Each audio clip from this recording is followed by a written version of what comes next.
ભગવાન જગન્નાથજી, બહેન સુભદ્રાજી અને ભાઈ બલભદ્ર સાથે આજે નગરચર્યાએ નીકળવાના છે. થોડીક ક્ષણોમાં આ ભગવાન જે છે તે નગરચર્યાએ નીકળવાના છે. હાલમાં આપ જે દ્રશ્યો જોઈ શકો છો, જે શક્તિનું પ્રતીક છે, નારી શક્તિનું પ્રતીક છે, એવા સુભદ્રાજી બહેન એટલે કે કૃષ્ણ ભગવાનના જે નાના બહેન છે તેઓ રથમાં બિરાજમાન થઈ ગયા છે અને હાલમાં જે ભગવાન જગન્નાથ છે હવે નગરચર્યાએ નીકળવાની તૈયારીમાં છે. ત્યારે જે આ દિવસે ખાસ મહત્વ ધરાવે છે તેવા ખલાસી બંધુ સાથે જ આપણે સીધી વાત કરીશું. ભાઈ, આપનું નામ જણાવશો? મારું નામ મહેન્દ્ર મફતલાલ ખલાસ. મહેન્દ્રભાઈ, કેટલા વર્ષોથી ભગવાનની સેવામાં છો? હું અત્યારે 62 વર્ષ થયા, પણ હું 5 વર્ષનો હતો ને ત્યારથી ભગવાનની સેવામાં છું. આ વર્ષે રથયાત્રામાં કેટલા ખલાસી બંધુઓ જોડાયા? 1200 થી 1500 ખલાસી બંધીઓ જોડાયા છે આ વખતે. દર વર્ષે જે નવી પેઢી આવતી હોય છે તેમને ઉત્સાહ કેવો હોય છે રથયાત્રાને લઈને? બહુ જ ઉત્સાહ હોય એમને બેન. અમારા આ પર્વ દિવાળી કરતાં બી બહુ જ મહત્વનું હોય અને બહુ ઉત્સાહ ભરેલું હોય છે. જી બિલકુલ, જે પ્રકારે ખલાસી બંધુઓમાં એક ખૂબ જ ઉત્સાહનો માહોલ છે, કારણ કે આ લાહવો જે છે ફક્ત ખલાસી બંધુઓને મળતો હોય છે. જે ભગવાન જગન્નાથ છે, જગતના નાથનો જે રથ ખેંચવાનો અવસર કોઈ પણ ખલાસી બંધુઓ ચૂકવા માંગતા નથી.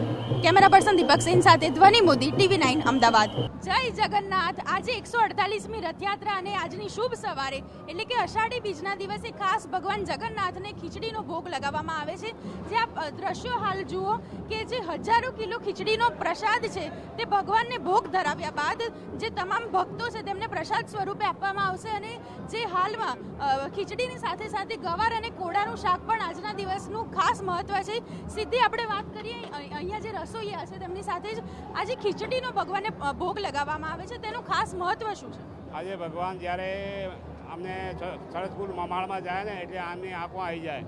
આંખો આવવા માટે અને પરત મંદિરમાં આવ્યા પછી એમને માટે આ ભોગ લગાવવા માટે ખીચડી અને ગવાર કોળાનો શાક ધરાવવામાં આવે છે.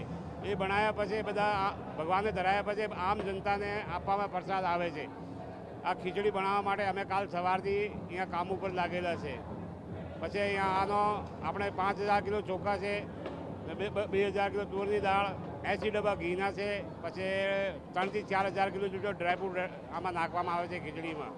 1000 કિલો કોળો અને 500 કિલો ગવારનો શાક મિક્સ કરીને બનાવવામાં આવે છે. જી બિલકુલ, જે પ્રકારે જે અહીંયાના મુખ્ય રસોઈયા છે તેમણે જણાવ્યું કે 80 ડબ્બા જેટલા શુદ્ધ ઘીનો ઉપયોગ આ ખીચડી અને ગવાર કોળાનું શાક બનાવવા માટે થાય છે. ભગવાન જગન્નાથ આ ખીચડીનો ભોગ લેશે અને ત્યારબાદ જે નગરજનો છે તે પ્રસાદ સ્વરૂપે આ ખીચડી અને ગવાર કોળાનું શાક ગ્રહણ કરશે. કેમેરા પર્સન દીપક સેન સાથે ધ્વનિ મોદી, TV9 અમદાવાદ.